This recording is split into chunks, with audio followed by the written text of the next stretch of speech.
subscribe now and press the bell icon. Hello friends, स्वागत है आप सबका हमारे यूट्यूब चैनल रफ्तार स्टडी में। तो जो आज का हमारा जो टॉपिक है वो है ऑर्गेनिक फार्मिंग के ऊपर।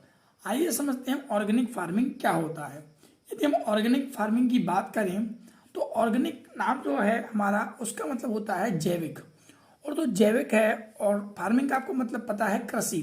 तो जो जैविक कृषि है वो क्या होता है उसके बारे में हम समझेंगे कि क्या ऑर्गेनिक फार्मिंग एक इफेक्टिव रोल निभाता है कि नहीं निभाता है, इसका क्या इम्पैक्ट पड़ता है हमारी कह सकते हैं हम अपने एनवायरनमेंट पर और हेल्थ पर, लोगों के क्या इम्पैक्ट डालता है ऑर्गेनिक फार्मिंग। क्या ये अच्छा माना जाता है या बेकार माना जाता है, लोग इसको करते हैं ज़्यादातर कि नहीं करते, इस प्रकार के जो क्वेश्चंस हैं वो इसमें अराइज होते हैं। तो आइए समझते हैं सबसे पहले हम ऑर्गेनिक फार्मिंग के बारे में। तो देखिए ऑर्गेनिक फार्मिंग का क्या मतलब है। Organic farming is a system of farming. Organic farming है एक सिस्टम ऑफ फार्मिंग है, एक तरीका है फार्मिंग का, कृषि का, इन विच जिसमें the use of organic input, जिसमें हम ऑर्गेनिक इनपुट्स का यूज करते हैं। ऑर्गेनिक इनपुट्स का मतलब कहने का like animal manure, just like we can say cow dung, गाय का गोबर है उसको हम मैन्यूर के रूप में उपयोग करते हैं, उसी को हम क्या बोलते हैं, मैन्यूर बोलते हैं। एंड कंपोस्ट मतलब होता है खाद्य। तो जो खाद होता है वो, और मैन्यूर है एनिमल्स के, जो एनिमल वेस्टेज होते हैं उनसे। तो इन सब का उपयोग करके जब जो खेती की जाती है डेट्स कॉल्ड ऑर्गेनिक फार्मिंग। सीधा समझ में आया कैसे कि ऑर्गेनिक फार्मिंग एक ऐसा फार्मिंग है जिसमें एनिमल्स के जो सब्सटेंस हैं या फिर एनिमल के जो वेस्टेज हैं उनका उपयोग करके खेती की जाती है। और क्या बोला आगे, it discard the use of chemical inputs. ये डिस्कार्ड करता है मतलब कि तिरस्कारता है किसको, केमिकल इनपुट्स को। केमिकल इनपुट्स मतलब केमिकल जो सब्सटेंस होते हैं जो खेती में डाले जाते हैं, जैसे like fertilisers, insecticide and pesticides. तो ये जो डिफरेंट टाइप्स के जो फर्टिलाइजर्स हैं, जो केमिकल सब्सटेंस हैं, इनका उपयोग नहीं किया जाता किसमें, ऑर्गेनिक फार्मिंग की, क्योंकि ये एक, इनको क्या कहा जा सकता है, एक तरीके से ये लॉस करते हैं किसको, हम कह सकते हैं हेल्थ को, मट्टी को, जो सॉइल है हमारी उनको इफेक्ट करते हैं कहीं ना कहीं। ठीक है, तो इनके देखिए फर्टिलाइजर है, इंसेक्टिसाइड है, पेस्टिसाइड, इनके कहीं हद तक फायदे भी हैं और कहीं हद तक नुकसान भी हैं। ठीक है, तो जैसे फर्टिलाइजर का उपयोग इसलिए किया जाता है ताकि खेती में वृद्धि हो, जल्दी हो। ठीक है, इंसेक्टिसाइड पेस्टिसाइड को कीड़े मकोड़ों को मारने के लिए उपयोग किया जाता है। तो ये जितने ज्यादा असेंशियल है बट उतने ज्यादा ही नुकसानदायक भी साबित होते हैं। Organic farming focus on maintenance soil health. मैंने बताया ऑर्गेनिक फार्मिंग है उसका फोकस, मेन फोकस होता है वो सॉइल के हेल्थ पर होता है कि मट्टी की जो उर्वरकता शक्ति है वो बनी रहे, उससे मट्टी खराब ना हो। क्योंकि ज्यादातर किसी भी चीज का उपयोग करने से वो क्या हो जाता है, लॉस अपने आप का क्या कर जाता है, वो खो देता है अपने आप, अपनी शक्ति को खो देता है। जैसे कहते हैं अति सर्वत्र बढ़ जाते कि अत्यधिक कोई भी चीज हो जाता है वो अत्यधिक ठीक नहीं होता है। तो सेम एज यही है कि जब हम फर्टिलाइजर का उपयोग ज्यादा कर लेते हैं, फर्टिलाइजर है, इंसेक्टिसाइड, पेस्टिसाइड, तो जो सॉइल है उस पर काफी ज्यादा इम्पैक्ट पड़ता है। And provide eco friendly environment. और जो ऑर्गेनिक फार्मिंग है वो इको फ्रेंडली एनवायरमेंट प्रोवाइड करवाता है। इको फ्रेंडली एनवायरमेंट का मतलब है कि एनवायरमेंट पर कोई भी इम्पैक्ट नहीं डालता है, और जो वातावरण है वो कैसा रहता है, स्वच्छ रहता है और शुद्ध रहता है। किसकी मदद से, ऑर्गेनिक फार्मिंग की मदद से। तो ऑर्गेनिक फार्मिंग का मेन फोकस होता है कि सॉइल का जो हेल्थ है उसको बनाए रखना और एनवायरमेंट में इको फ्रेंडली को जारी करना। ठीक है, अब एक क्वेश्चन अराइज होता है why organic farming.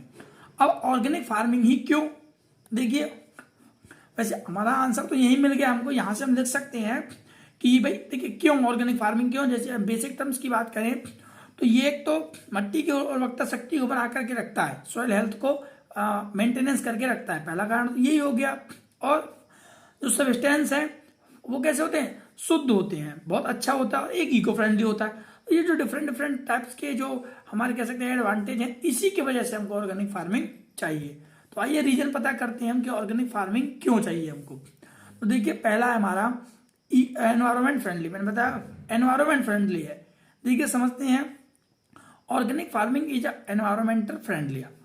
Organic farming है वो एनवायरमेंट फ्रेंडली माना जाता है, वातावरण का मित्र माना जाता है। कैसे? बिकॉज अंडर ऑर्गेनिक फार्मिंग के अंदर डिस्कार्ड द केमिकल फर्टिलाइजर्स, जो केमिकल फर्टिलाइजर्स हैं उनका तिरस्कार कर दिया जाता है, उनको हटा दिया जाता है। Chemical fertilisation health harm and pollute the environment, जो केमिकल फर्टिलाइजर है वो हेल्थ को नुकसानदायक पहुंचाते हैं और एनवायरमेंट को भी पॉल्यूट करते हैं। तो जो ऑर्गेनिक फार्मिंग है वो कैसा है? एनवायरमेंट फ्रेंडली होता है।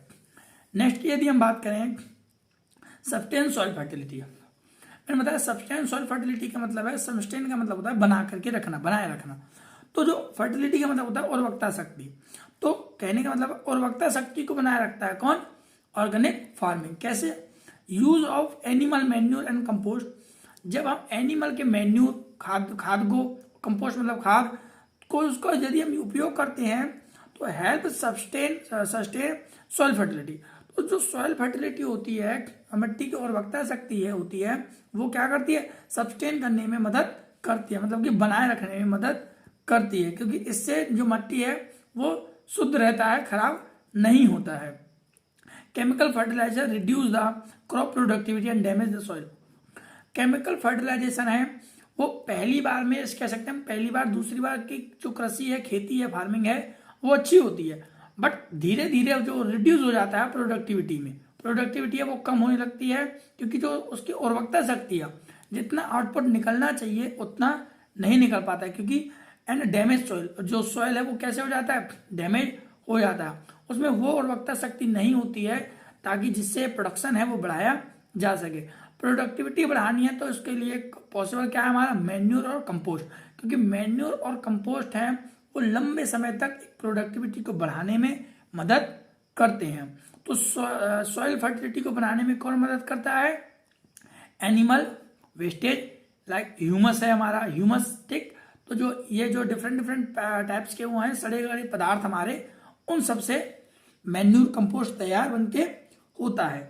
फर्टिलाइजर प्रोडक्शन जरूर करता है जल्दी, बट ये सही नहीं माना जाता है ज़्यादातर, क्योंकि इसके उपयोग से जो सॉइल फर्टिलिटी है वो लोगों की कम हो जाती है, इसलिए लोग इनका कम उपयोग करते हैं। नेक्स्ट है हमारा healthier and tastier food. Healthier and tastier food का क्या मतलब है? Organic farming offer healthier and tastier food. Organic farming है वो ऑफर करता है हेल्थियर एंड टेस्टियर फूड को।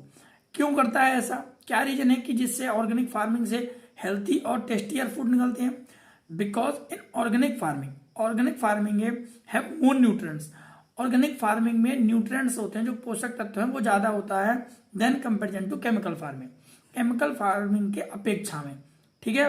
एक तो यही सबसे मेन कारण है कि जो हेल्थियर फूड बना करके देता है, क्योंकि जो न्यूट्रिएंट्स हैं वो काफी ज्यादा पाए जाते हैं किसमें?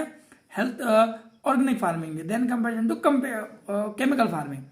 Chemical fertiliser affect the health of the people, और जैसा कि हमको पता है जो केमिकल फर्टिलाइजर से जो उपयोग करके जो सब्सटेंस तैयार किया जाता है फार्मिंग में, वो लोगों की हेल्थ को नुकसान पहुंचाता है। जैसे आजकल जो हमारे कह सकते हैं जो सब्जी हो सकती है, हमारे फल हो सकते हैं, वो जल्दी पकते नहीं हैं या छोटे रह जाते हैं साइज में, उनको डिफरेंट टाइप्स के इंजेक्शन दे करके बड़ा कर दिया जाता है, तो वो हमारा किस में आता है? केमिकल फार्मिंग में आता है। और उनको जल्दी बड़ा कर दिया जाता है, जब उसकी मैच्योरिटी डेट पूरी नहीं हुई है तो उसमें न्यूट्रिएंट्स कहाँ से पाए जाएंगे? और लोग उसको क्या करते हैं? खाते भी हैं, तो उससे वो नुकसान ही पहुंचाता है, फायदा तो करेगा नहीं, क्योंकि अभी उसमें न्यूट्रिएंट्स है वो अभी इन्वॉल्व नहीं हुए हैं, चाहे सब्जी हो चाहे फल हो, ठीक है। और वो पहले से ही उनको क्या कर देते हैं? डिफरेंट टाइप्स के केमिकल सब्सटेंस का उपयोग करके उनको पका देते हैं, और जिससे वो हेल्थ है खराब होता है। और टेस्टियर फूड टेस्टी भी नहीं आता है। टेस्टी क्यों नहीं आता है? क्योंकि अभी उसमें स्वाद है, जो उसमें डिफरेंट टाइप्स के टेस्ट हैं वो आने बाकी हैं, लेकिन उससे पहले ही हमने उसको बड़ा कर दिया, तो ये टेस्टियर भी फूड को भी नुकसान पहुंचाता है। कौन? Chemical fertiliser. और इन सब में जो बेस्ट माना जाता है वो माना जाता है ऑर्गेनिक फार्मिंग, इसलिए इस पे ज्यादा फोकस किया जाता है। खर्चीले भी कम होते हैं, ठीक है, मिनिमम कॉस्ट में भी किया जा सकता है, इस पे खर्चा भी बहुत कम आता है, क्योंकि फर्टिलाइजर सब महंगे होते हैं, ठीक है। तो ये जो डिफरेंट टाइप्स के हमारे जो रीजन थे कि हमें क्यों चाहिए फर्टिलाइजर, इसीलिए चाहिए हमको ऑर्गेनिक फार्मिंग। Thank you.